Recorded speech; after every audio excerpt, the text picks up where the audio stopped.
Hello everyone, welcome back to my channel, Ainan's Forensic Classroom.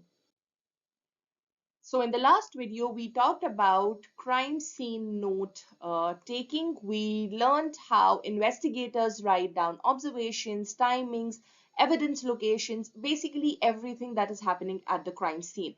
But today, I want you to imagine something.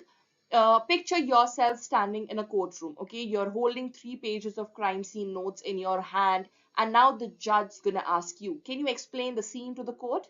And you start reading. The body was 1.4 meters from the sofa, or the knife was 32 centimeters from the table leg. The window was on the east wall, and after about 30 seconds, everyone in the courtroom looks completely lost. Because let's be honest, numbers are really hard to visualize. Nobody wants to mentally build a crime scene, and that is exactly why crime scene sketches exist. So in today's video, we are going to learn what crime scene sketches actually are, why investigators use it, different types of sketches, and the important components every sketch must include. So let's start with the basics. What exactly is a crime scene sketch? A crime scene sketch is a rough drawing or a detailed finished drawing of the crime scene that shows the spatial layout of everything that's present there. Now, if I have to tell you in simple words, crime scene sketches basically shows where things were, how far apart they were, and what was located near what. Now think of it as a map of the crime scene, because when investigators sketch a scene, they're basically turning a real location into a visual diagram that can later be understood by investigators, forensic experts, lawyers, judges, and even people who were never physically present at the scene. Now, here's the most important thing that I want you to remember about crime scene sketching is a crime scene sketch is not meant to be beautiful, right? It is meant to be accurate. Nobody in forensic science is sitting there judging your artistic talent. Nobody cares if your circle looks slightly oval or if your lines are a little shaky. What actually matters are the measurements correct, or is the evidence position accurate, or does the sketch truthfully represent the crime scene? Because that is the real purpose of the forensic sketching, which is to accurately document the reality. Now, let's talk about why sketching matters. Now, at this point, some of you might be thinking, if we already have photographs and videos, why are investigators still sitting there drawing sketches like, they're in an art class? Which is a very fair question. And honestly, this is where crime scene sketching becomes really interesting. Because photographs, as useful as they are, they have one major limitation, which is they can distort distance and perspective, and that's just how camera lens works. A photograph can make objects look appear closer, farther, larger, or smaller than they are actually in the real life. So in a photograph, a body may look very close to a door, but in reality it could be several meters away, and you often cannot accurately judge these distances just by looking at an image. And that is exactly where a sketch becomes important, because unlike photographs, sketches are based on actual measurements. Okay, every distance is measured, every position is recorded, everything is placed in relation to fixed reference points. So the sketch basically give investigators something extremely important, which is the spatial accuracy.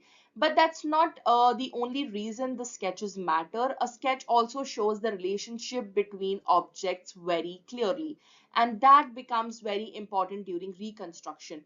In many cases, the sketch becomes the foundation for reconstructing the entire incident, and also sketches are very useful in court. They can be presented as a demonstrative evidence to help the judges and juries visualize the scene more clearly. All right, let's talk about the different types of crime scene sketches, because not all sketches are the same. And the first thing that you absolutely need to understand is the difference between a rough sketch and a final or finished sketch. Now, these are two completely different things during a major crime scene investigation, and investigators usually create both. So let's talk about the rough sketch first. Now, a rough sketch is made directly at the crime scene, right then and there in the middle of investigation, while people are moving around, evidence is being documented, and your brain is trying to process 10 things at once. So naturally, these sketches are usually messy, because the purpose of the rough sketch is not to look pretty. Its purpose is to capture information quickly and accurately while the scene is still fresh. This is basically your working document. So you measure, you observe, you draw, you label, and most importantly, you make sure that nothing important gets missed. Then the final sketch comes later, usually back at the lab or at the station office. And this is basically a clean, organized, and a professional version of a sketch. Unlike the rough sketch, the final sketch is very neat, it's properly labeled, easy to understand, and usually drawn to scale. And when we say to scale, we mean that the distances on the paper represent the actual distances at the crime scene proportionally. So if two objects were far apart in real life, they should appear far apart in the sketch too. Now, traditionally, investigators drew final sketches by hand, but today many forensic teams use softwares like SketchUp or Crime Scene Sketcher or AutoCAD to prepare for professional digital sketches. And this final sketch is the version that becomes part of the official case file and may later be presented in the court. All right, let's talk about the essential components of crime scene sketch. Now, if certain components are missing, the sketch can actually be considered incomplete or challenged in the court. Now, let's go through them one by one. The first is the title. Now, this is where your title comes into the picture. Uh, Yes. Now, your sketch needs a title which should be simple, direct, clear. Something like crime scene sketch living room or a sketch of a bedroom. The title immediately should tell the viewer what they are looking at.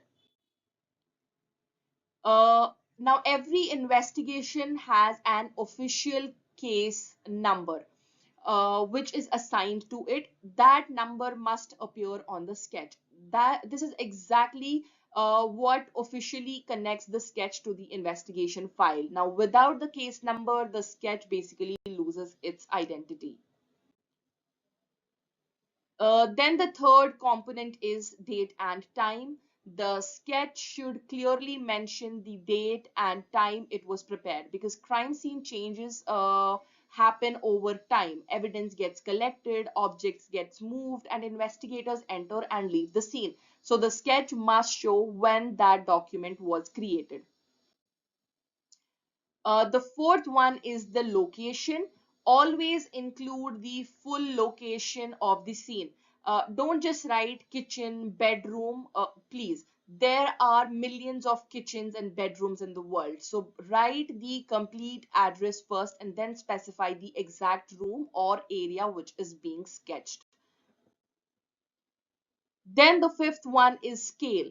Now this is very important. Okay, this is your scale. Especially in the final sketches, the scale explains how measurements on paper relate to the real life distances. For example, 1 centimeter on paper is equal to 1 meter in real life. Now, without a scale, your sketch becomes more of a drawing than a scientific document.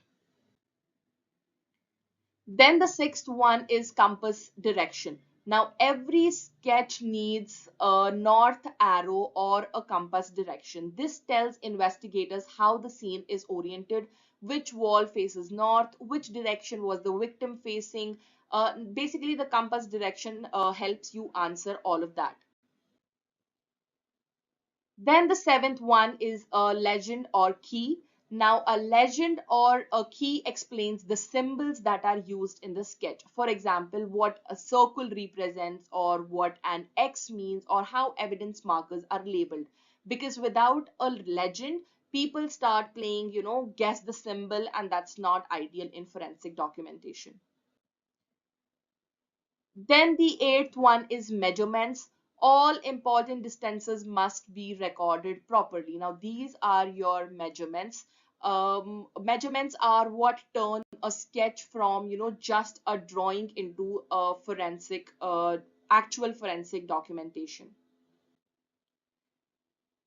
Then the ninth one is evidence markers. Now, every important piece of evidence shown in the sketch should be marked using a number or letter. For example, marker 1 is a knife, marker 2 is a shell casing, or marker 3 is a mobile phone, which you have to write here as well. And these markers must match the official evidence log exactly. So if a sketch shows marker 3, investigators should immediately be able to cross-check item 3 in the evidence documentation. Then the last one is investigator's name and signature. Finally, the sketch has to include the investigator's name and signature, because in court, someone can come up and ask who prepared this sketch, or does it actually represent the scene, and the investigator must be able to authenticate it officially. That signature is basically the investigator saying that, yes, I created this sketch and it actually accurately represent what I observed at the crime scene. All right, everyone, that's wrap for today's video. In the next video, we'll move into the practical side of sketching, how investigators actually measure a crime scene and convert those measurements into proper sketches. And before you leave, if this video genuinely helped you understand the topic better, then please do support the channel, like the video, share it with your classmates or forensic science friends, and subscribe to the channel. It honestly means a lot, because every like, every share, every subscription help these videos reach more students who are trying to learn forensic science in a simple and understandable way. And seeing your support genuinely motivates me to keep making more detailed videos for you guys. I'll see you in the next one. Take care. Bye bye.